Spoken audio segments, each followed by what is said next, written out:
Good morning, Beck Revit users. This is part 2 of our How to Place Doors and Curtain Walls series. The part 1, we put this double door in the simple curtain wall, the design curtain wall. Now let's go a little bit deeper. Curtain wall doors often have a secondary frame. So let's go and place another one over here. So we're going to use our curtain grid tool again. Remember, we delete the base mullion by unpinning it and then hitting the delete key. Then we pick a new door type, and I'm going to type door double and then start scrolling.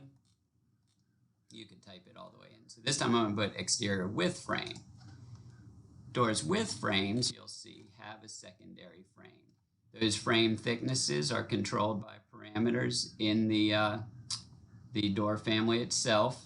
They are not instance-based like many of the parameters, like the height and width of the door, which I should have said earlier, that if you need a 4-foot wide by 8-foot tall pair of doors, you can change that here.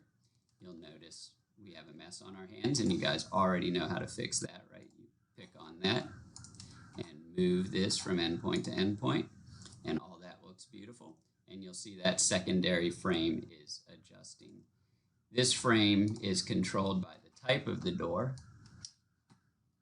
and you will see that it has a jamb width of 2 inches. If this was a 1-inch secondary frame in the jamb, you could apply that change to it.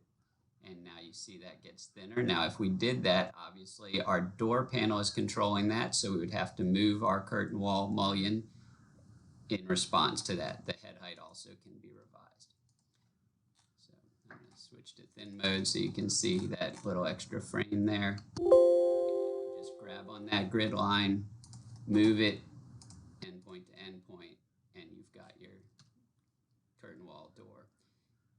If you see it sticking out a little bit, these doors are set based on the origin of the door.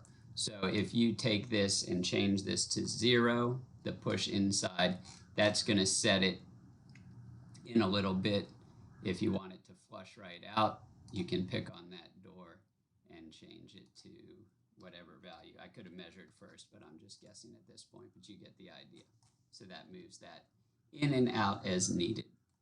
All right, so now we're going to move on to, if this was a single door, we'd select it. Door single, we're going to look for door single. And we also want to see curtain wall. CW behind the doors makes you know that this is a curtain wall door meant to go in a curtain wall. So we can change that type, and you'll see that frame's floating over there. What do we need to do? You'll notice because that jamb width parameter was a type-based, that mullion stayed, that secondary frame stayed the other thickness because it's type-based, and you would need to change that. So there I'm grabbing that endpoint and moving it in. So I hope that helps with system doors with frame for curtain wall assemblies. I'm going to pause this and we'll go on to part 3.